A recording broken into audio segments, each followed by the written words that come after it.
Assalamualaikum warahmatullahi wabarakatuh. Nama saya Iza Farzana binti Ahmad Ghazali, nombor matrik 200473. Saya merupakan pelajar Bachelor Sains Kimia dengan Pendidikan tahun ketiga dan dalam video ini saya akan membentangkan kursus pengalaman awal di sekolah atau dikenali sebagai PALS bagi subjek FCE 3804. Jadi, saya telah melaksanakan kursus pengalaman awal di sekolah atau dikenali sebagai kursus PALS pada tarikh bermula 8 Ogos hingga 22 Ogos 2021 yang bertempat di Sekolah Menengah Teknik Johor Bahru atau dikenali sebagai SMPJB. Sejarah sekolah. Sekolah Menengah Teknik Johor Bahru telah ditubuhkan pada 16 Januari tahun 1974 dan sekolah ini diterajui pertama sekali oleh Pengetua Encik Omar bin Rashid dan sekolah ini telah dirasmikan pada tahun 1976 oleh Yang Berhormat Tuan Dr. Mahathir Mohamad, bekas Perdana Menteri Malaysia. Bidang mata pelajaran yang ditawarkan ketika awal pembukaan sekolah ini ialah kejuruteraan mekanikal, pertanian dan juga bidang perdagangan. Sekolah ini juga telah diiktiraf sebagai sekolah kluster kecemerlangan pada tahun 2011. Logo sekolah. Warna merah melambangkan sifat berani, bersemangat wajah dan mampu untuk menghadapi cabaran dan rintangan. Warna biru melambangkan pelajar yang berbilang kaum pelajar yang belajar dalam suasana yang harmonis serta semangat keinginan yang satu iaitu belajar sepanjang hayat. Manakala tulisan Jawi pada logo sekolah menunjukkan singkatan untuk Sekolah Menengah Teknik Johor Bahru memaparkan agama Islam sebagai agama rasmi negara. Manakala lambang protraktor pada logo sekolah ini memberi penekanan kepada aspek teknologi bagi melahirkan pelajar yang mampu memanfaatkan ilmu bagi masyarakat dan negara. Visi sekolah. Pendidikan berkualiti, insan terdidik, negara sejahtera.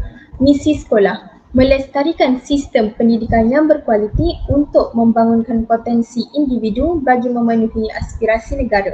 Lokasi Sekolah Menengah Teknik Johor Bahru. Sekolah Menengah Teknik Johor Bahru terletak bersebelahan dengan Jabatan Pendidikan Negeri Johor di Jalan Tun Razak berhampiran dengan Kolej Vocasional Perdagangan dan Sekolah Menengah Kebangsaan Tasik Utara. Sekolah Menengah Teknik Johor Bahru juga berada di lokasi yang strategik kerana Jalan Tun Abdul Razak meliputi beberapa buah sekolah berhampiran antara satu sama lain bagi memudahkan urusan pendidikan dan pembelajaran.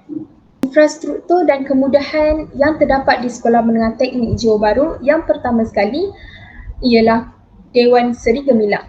Dewan ini mampu memuatkan sehingga 600 orang dan dilengkapi dengan pendingin hawa serta sistem PA yang canggih. Dan di dalam dewan ini mampu memuatkan sebanyak 4 gelanggang badminton. Seterusnya ialah perpustakaan di mana perpustakaan ini merupakan tempat untuk mencari bahan bacaan serta membaca buku dan perpustakaan ini juga dilengkapi dengan pendingin hawa dan mempunyai sebanyak 15,400 buah buku. Di sebelah perpustakaan pula terdapat bilik tayangan yang mempunyai skrin layar, projektor dan boleh memuatkan sehingga 40 orang pada satu masa. Bilik ini digunakan untuk melaksanakan pengajaran dan pembelajaran, kelas tambahan menggunakan slide dan juga video. Di sekolah, Surau Al-Falah menjadi tempat untuk pelajar mendirikan solat Zuhur secara berjemaah selepas tamat sesi persekolahan dan aktiviti berkaitan kerohanian juga dilaksanakan di Surau Al-Falah. Seterusnya, kemudahan bilik darjah disediakan bagi pelajar tingkatan 4, tingkatan 5 dan juga tingkatan 6.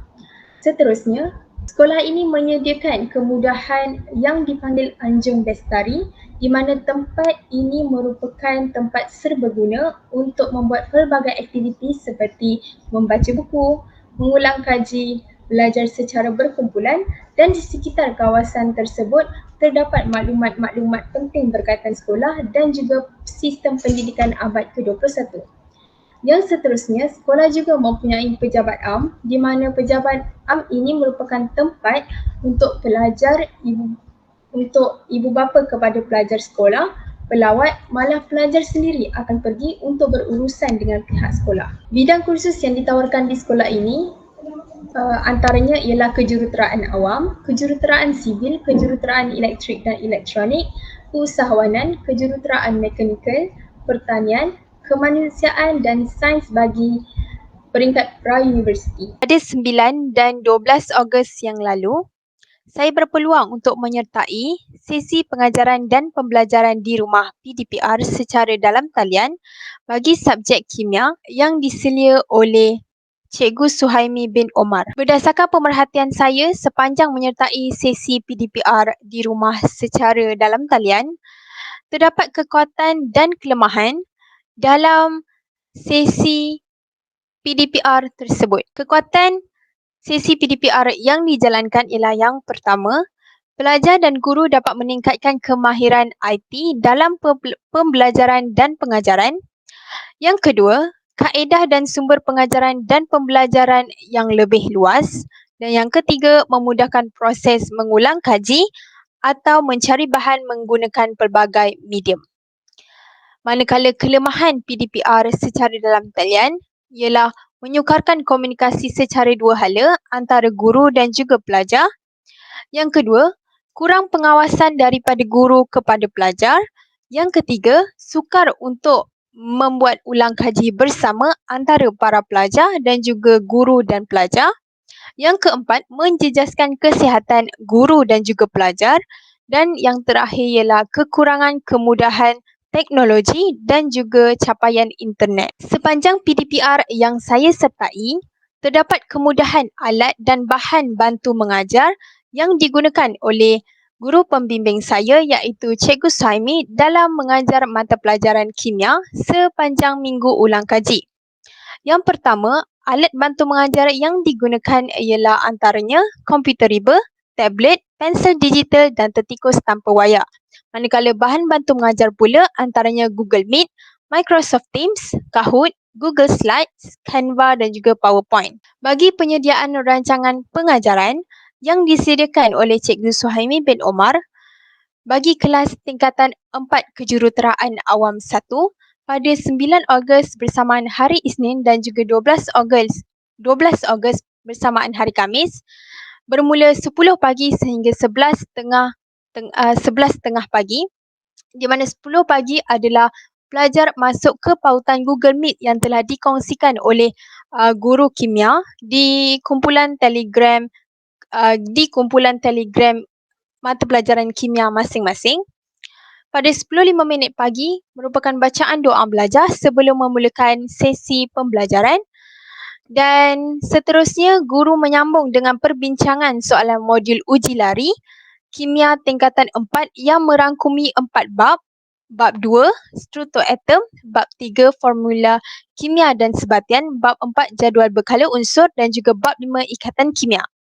Sehingga 11.20 pagi, perbincangan ditamatkan dan manakala guru mengambil masa selama 10 minit untuk memberi rumusan berkaitan tips dan juga kata kunci yang penting untuk setiap bentuk soalan peperiksaan. Amalan pedagogi pengajaran yang diamalkan oleh Cikgu Suhaimi bin Omar dalam mengajar mata pelajaran kimia di Sekolah Menengah Teknik Johor Bahru, yang pertama adalah pembentangan kumpulan yang berlandaskan kepada student centered learning. Yang kedua, kaedah soal jawab, dan yang ketiga, penggunaan akronim dan juga kata kunci. Manakala pelaksanaan kebat juga pula dijalankan melalui 3 cara, iaitu soalan-soalan peperiksaan SPM tahun-tahun lepas, pelaksanaan projek dan juga guru mengambil contoh soalan aras tinggi dari laman web dan juga internet yang sahih. Seterusnya, refleksi aktiviti kokurikulum di sekolah. Pada 9 Ogos 2021 bersamaan dengan hari Isnin, saya berpeluang untuk menyertai aktiviti kokurikulum di sekolah di mana saya menyertai perjumpaan kelab robotik yang dijalankan pada jam 2.30 sehingga 4.30 petang menggunakan medium Google Meet, di mana guru penasihat bagi kelab ini merupakan Cikgu Suhaimi bin Omar. Proses pengendalian aktiviti kokurikulum bermula dengan guru penolong kanan kokurikulum membuat hebahan notis perjumpaan kelab dan persatuan di kumpulan Telegram unit kokurikulum Sekolah Menengah Teknik Johor Bahru.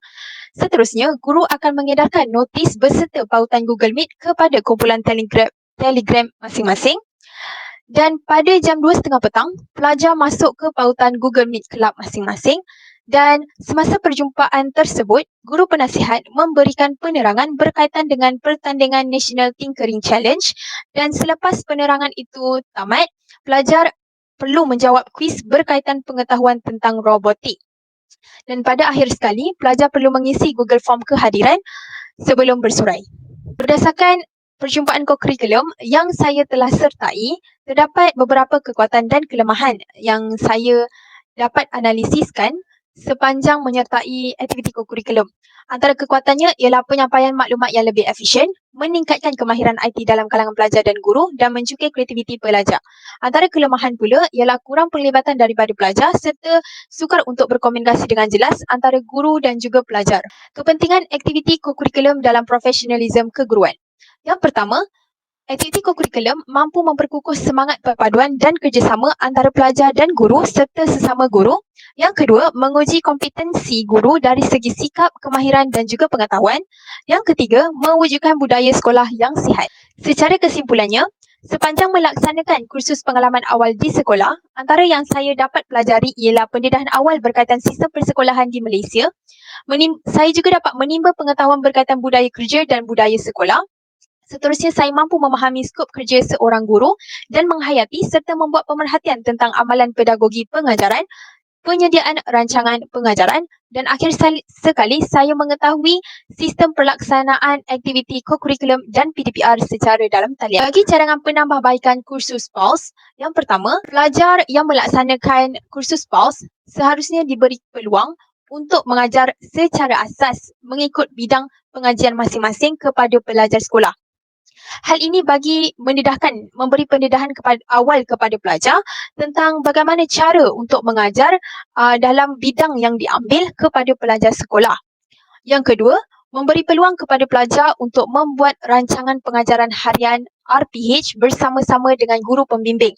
Hal ini supaya pelajar lebih jelas dan tahu bagaimana untuk membuat dan merancang perkara yang akan diajar pada setiap hari kelas. Seterusnya, sulam. Definisi sulam merupakan aktiviti yang dilaksanakan oleh pelajar yang berlandaskan khidmat komuniti dengan menerapkan segala pengetahuan dan kemahiran serta nilai yang dipelajari di dalam bilik kuliah atau bilik darjah.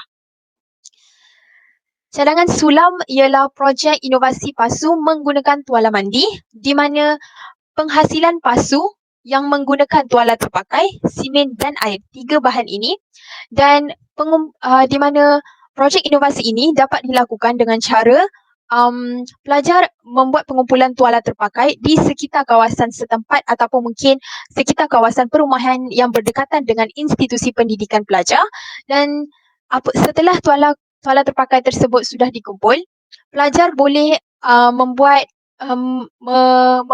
permintaan dana ataupun sumbangan dana daripada masyarakat setempat untuk membeli simen, dan tuala terpakai tersebut akan direndam di dalam acuan simen, dan setelah direndam, tuala tersebut akan dibentukkan menjadi bentuk pasu bunga yang cantik, dan seterusnya tuala tersebut akan dikeringkan dan menjadi bentuk pasu.